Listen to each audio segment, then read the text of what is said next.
Yeah.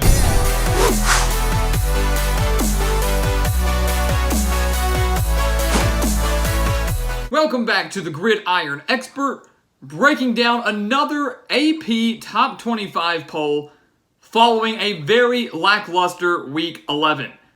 You know, we had 15 games that were either postponed or canceled in Week 11, and it was going to be a lackluster week even if those games had been played. But you take those out, and it really was kind of boring. It really was rather uneventful.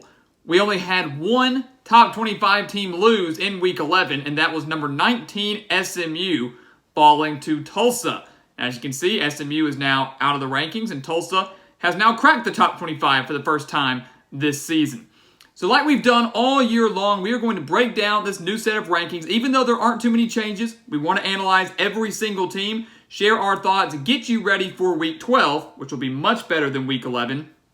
And we want to let you know that this will be the last AP Top 25 video we will do this year, because next week, the College Football Playoff Committee is scheduled to release their first set of rankings. So instead of breaking down the AP poll, we are going to break down the College Football Playoff poll, but we are actually going to release our own set of rankings. So a week from today, we will have our own Gridiron Expert, GE Top 25, right up here. We rank them. We're going to break them down, share our analysis, and then kind of see if we line up or if the committee lines up with us the following day. So that's going to come next week, but today we're sticking with the AP. Again, not our rankings. This is the Associated Press. Our rankings will be next week. So let's go ahead and take a look at this first column over here, the top 10. So we always like to start, and those are the teams that are really in the hunt for the College Football Playoff right now. You can make a case for Oregon if maybe they run the table and go undefeated, but these 10 teams right here are all the teams that have, I think, the best chances of fitting themselves and getting themselves into the top 4. There were not many changes. Number 1 through number 8, they all stayed the same. Not a single team ranked 1st through 8th moved up or down. And that's to be expected when Alabama, Ohio State, Clemson, Texas A&M, and BYU all didn't play this past weekend. Some of those games they didn't play because of COVID. Some of them had scheduled bye weeks. It depends on what the scenario was. But, you have 5 of those top 8 teams that we just mentioned. They didn't play a game. You're not going to see much fluctuation there. I know Florida played, but again, they annihilated Arkansas, and that wasn't enough to justify the AP, I guess, moving them above Texas A&M. So everything kind of stays the same here. Cincinnati murdered ECU. Not enough to justify them jumping Florida, of course. So 1 through 8 stays the same. We liked it for the most part last week. I still would rather see Florida above A&M, but I get it. The head-to-head win, I understand why they're ranked ahead of them. But other than that, top 8, just fine. We see a shift in the lower part of the top 10. Indiana moving up 1 spot, just 1, after defeating Michigan State 24-0. And again, I think anytime you can post a shutout, I don't really care who the opponent is, but especially if you can do it in a conference game, that's really, really impressive. And the Hoosiers were able to do that, going in to East Lansing and defeating the Spartans, again, 24-0. And that now sets up a top 10 showdown this Saturday between Ohio State, number 3, and Indiana, now number 9. The game's going to be at Ohio State, not going to be in Bloomington. Imagine how crazy that would be. But this is a game that's going to determine the Big Ten East. Indiana and Ohio State are the 2 lone undefeated teams in the Big Ten East. The winner of that is more than likely going to win the division. So it's a big deal. It's a big game. And no one thought this would be the game that would determine the division. No one thought this would be a top 10 matchup, but you got to love it. You love to see the Hoosiers continuing to play so well, and we'll have more analysis on that game later on this week. Wisconsin, rounding out the top 10, they moved up 3 spots. So they didn't play for 22 days. They beat Illinois. Big COVID outbreak. They have to cancel 2 games. The Michigan game was up in the air, but they were able to play it, and they annihilated Michigan 49-11.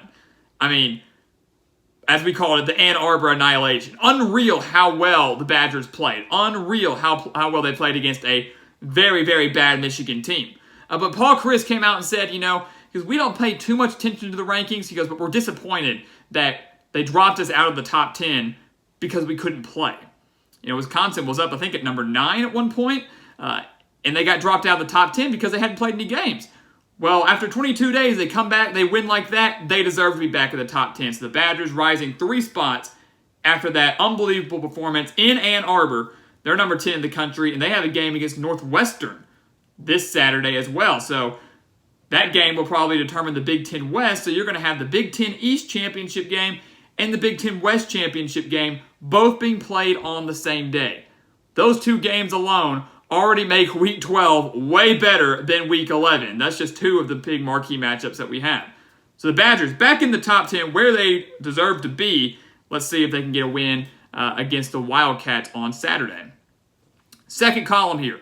Not too many changes again. Oregon, they stayed the same, staying at number 11. They started very slow against Washington State. I think it was, 19-7 right before halftime. We talked about it in our recap video. Oregon getting that late touchdown in the first half with 3 seconds remaining.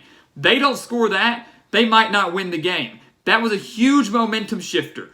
19-7 versus 19-14. I mean, that's a huge difference. And Oregon only won the game by 14 points. So Oregon proving again they can show up, that they are playoff contenders, that they're Pac-12 title contenders like we all expected them to be, but showing that right now they're a second half team because they started slow against Stanford, they started slow against Washington State, but a win is a win. Oregon staying at number 11, again, going to have to run the table undefeated and hope that USC, down here at number 20, hope they finish undefeated as well and that they meet in the Pac-12 championship game. That, to me, is probably the best chance for Oregon to get into the college football playoff. Following Oregon, Miami, they dropped 3 spots following the 1-point victory over Virginia Tech. That's interesting to me. That's very interesting to me because we didn't see Miami really get moved at all last week when they barely survived North Carolina State. They barely beat NC State, beat them by 3 points on the road, and the AP poll was fine with that. Well, now Miami plays a decent Virginia Tech team. They play this game without 14 players, a good number of them being starters. They come from behind, down 11, to win the game by 1, and you drop them 3 spots. Where's the consistency there? Where's the consistency there? I don't understand that. And I get that maybe Wisconsin's performance against Michigan, that maybe played a role. You looked at Wisconsin, they played so well, they deserved to move up. Maybe they thought Indiana deserved to move up. So you look at those 2 Big Ten teams, and you think, okay, they played better than Miami. Maybe they have quality wins better than Miami, so we're going to drop the Hurricanes a little bit. But 3 spots outside of the top 10 now. I would love to know where the consistency is, because I think 3 spots is a little harsh, considering they were able to win that game without so many players. So again, I question the AP decision there. Again, because this was the second time in a row this has happened. So if you're not going to do it the first time it happens, why are you going to do it the second time it happens? That just doesn't make much sense to me. But Miami, down to number 3, still in the hunt for an ACC title appearance, but more than likely that is going to go to Clemson and Notre Dame. After Miami, Georgia, they dropped a spot, they didn't play, no big deal. The Bulldogs, unfortunately, are not making the SEC championship game. They are not making the college football playoff. They've got a lot of questions to answer for themselves, especially at the quarterback position, and the best they can hope for this year is to hopefully win out and then go to a New Year's Six bowl game. That's the best thing that Kirby Smart and the Bulldogs can hope for. So they dropped a spot. Oklahoma State, they stayed the same. Up here at number 14, they play Oklahoma this week. We've got Bedlam this week. How about that?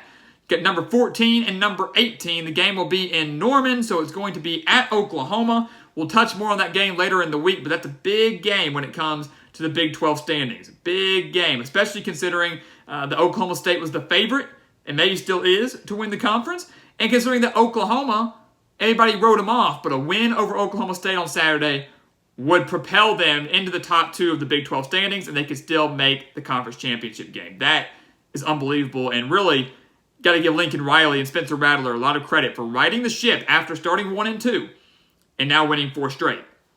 So that's a big game here. Oklahoma State staying at 14. They play Oklahoma. Marshall, they rise 1. They go up 1 to number 15, tied with Coastal Carolina. You know me, I don't like ties. I think they're ridiculous. I think they're unnecessary. I get there's a point system. I get it's based on voting. I understand it, but come on. It's not that hard. But Marshall and Coastal Carolina tied at 15. Marshall up a spot after defeating Middle Tennessee State 42-14. And that was a very emotional and special win for Marshall.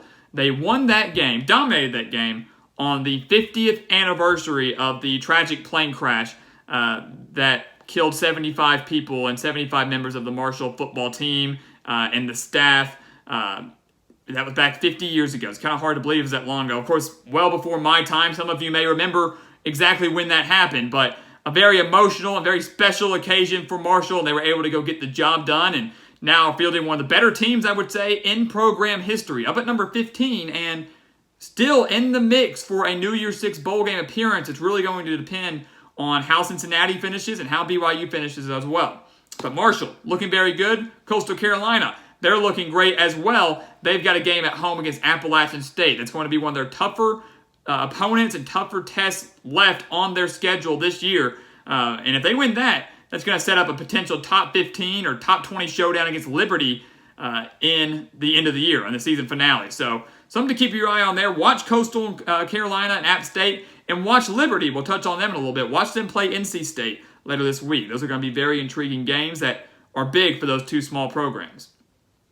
Iowa State, Oklahoma, they stay the same, 17 and 18. Big games for each this week. Iowa State taking on Kansas State, Oklahoma State. Both those having major implications for who will play in the Big 12 title game. And Iowa State still owning the edge over Oklahoma here because of that head-to-head result that we saw earlier in the year. Northwestern in at number 19. The Wildcats are the biggest riser in this week's top 25. They rose the most spots out of all the teams here, going up 4 spots from 23rd to 19th following that win over Purdue. It took down the Boilermakers on the road 27-20, a hard-fought battle, a low-scoring battle. This Northwestern team's for real. And their defense, especially, is for real. You cannot take them lightly, guys, especially now that they have a quarterback. You know, last year Northwestern went, 3-9, had no offense, was one of the worst offenses in the country. But their defense was pretty good, pretty solid. The defense is still as good, if not better, than what they had last year, and now they have a competent offense to go along with it. Watch out for Northwestern. It wasn't too long ago that they won the Big Ten West. If they beat Wisconsin this Saturday, a game they get to host, they will probably win the West again. And they will be a top 15, I say top 12 team if they can knock off that upset. So watch out for Pat Fitzgerald and the Wildcats. They're a lot of fun to watch. If you love some hard, physical football, that's the team for you. USC, number 20. They stayed the same. Again, I think it's very interesting. You're going to drop Miami 3 spots because they narrowly beat Virginia Tech. I get that Wisconsin and Indiana played better. Maybe they deserve those spots. But you look at USC, they're a team that barely escaped Arizona State, had to come from behind down 13 points in the final 4 minutes to win. And then, at Arizona, a team that was playing their first game, a team that's been horrible under Kevin Sumlin, USC had to come from behind and score a touchdown in the final seconds to win 34-30. So you're going to drop Miami to 3 spots because of back-to-back mediocre and lackluster performances. USC's done the exact same thing, and nothing has happened to them. And I get maybe the guys behind them, there's no one that's worthy of jumping them. But if you remember, last time out, I said I thought Liberty should be above USC. I genuinely thought Liberty should have been above USC. So maybe you drop USC a spot here. I like Northwestern being above USC, that's for sure. But I don't like the Trojans staying at 20th. I think if you're going to drop a team because of lackluster performances and not playing as well as they could, especially considering they had 14 guys out, if you're going to do that, then you need to do it to USC, who really didn't have as many excuses. And right now, yeah, they're 20th, but I don't know if they could hang with some Pac-12 elites. I don't know if they could hang with Oregon if they were to play next week, because they haven't shown me that in the last 2 weeks against Arizona State and Arizona. But the Trojans staying at 20th. And then finally, wrapping up, top 25 over in the last column, Liberty. They're up a spot. Good for them, genuinely. 8-0. Unbelievable the job that Hugh Freeze has done this year. Major reason for that is Malik Willis, the transfer quarterback from Auburn, how well he has been playing, and that boost to the offense that he has given the Flames. They're 8-0, and they've got a game at North Carolina State on Saturday. Remember, Liberty's already defeated Syracuse. They've already defeated Virginia Tech. Could they beat NC State? Could they take down their third ACC opponent this year? NC State looked good. Almost beat Miami 2 weeks ago. They murdered Florida State, which I don't know if that's saying too much. But NC State's looking pretty good. They surprised a lot of people this year. I was not expecting them to play as well as they have been, especially with Devin Leary out at quarterback, not playing anymore. So watch out for this game, guys. If Liberty wins that game against NC State, they're going to be, I would say, a top 18, 17 team. They deserve to rise at least 3 or 4 spots for that win. And again, that would set up a very fun showdown against Coastal Carolina in that season finale. So Coastal Carolina, App State, Liberty, North Carolina State, 2 games that aren't going to be the biggest of the week, but 2 games you need to keep your eye on if you really want to see that big of a showdown here in a few weekends. So after Liberty, Texas, they dropped 1. No big deal. Longhorns didn't play this week. Auburn, Louisiana, they go up 1. They're each moving up. Auburn now in at 23. Louisiana in at 24. Nothing really to talk about there. I believe it was Louisiana that took down South Alabama. Not that much of an impressive victory, but Louisiana, in doing so, clinched themselves a spot in the Sun Belt Championship game. So I do agree they deserve to be ranked. I agree they deserve to be ranked. They're not in the contention for a New Year's Six bowl game. It's just not going to happen. But I do think they are a very good team. I think they're a very good team. That Iowa State win continues to look better the more and more that Iowa State continues to win, especially if the Cyclones can get into the Big 12 championship game. So Louisiana in at 24 and Tulsa in at 25. We mentioned them at the beginning. We'll mention it again now. Tulsa in at 25 for the first time this season. They have 1 loss. Their only loss, Oklahoma State. Oklahoma State by 9 in the season opener. A game that, like we mentioned in our recap, was a lot closer than the score indicated, and 9 points is still pretty dang close.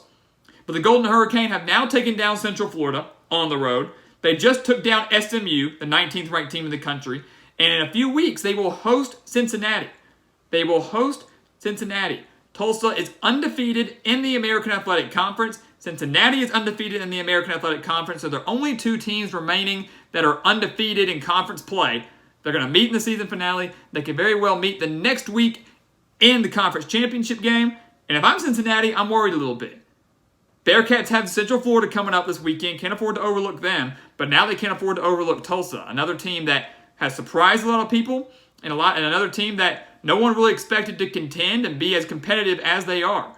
But a heck of a job done by Philip Montgomery and this defense for getting the job done. They came back down 17 at halftime to defeat SMU. Watch out for Tulsa. They're legit, and they are worthy of that top 25 spot. We said it in our recap. They deserve to be in there. If they hadn't have been, we would have been furious. So there you have it, guys. Your brand new top 25 going into week 12. Again, not many shakeups here. Not as crazy and hectic as we've seen in weeks past, but still a few shifts and still some notable shifts. And we know that next week, there's going to be a lot. I mean, when you've got 3 ranked versus ranked matchups, those 2 major Big Ten showdowns, you've got Bedlam between Oklahoma and Oklahoma State, the potential for an upset with Central Florida over Cincinnati, maybe North Carolina State taking down Liberty. That would be a ranked team that would lose. USC, Utah even. If that game's not canceled, a lot of Pac-12 teams are getting canceled right now, but that's been a series that has provided some classic matchups in recent years. So maybe the Trojans finally go down after a couple close scares. We've got some big games coming your way in week 12. Much, much better than week 11. It's going to shake up the rankings. It's going to shake the conference races. It's going to shake the playoff picture. And we're going to have you covered every step of the way. So your AP Top 25 poll going into week 12. And this time next week, you're going to have our rankings. And I promise they're going to look nothing like this.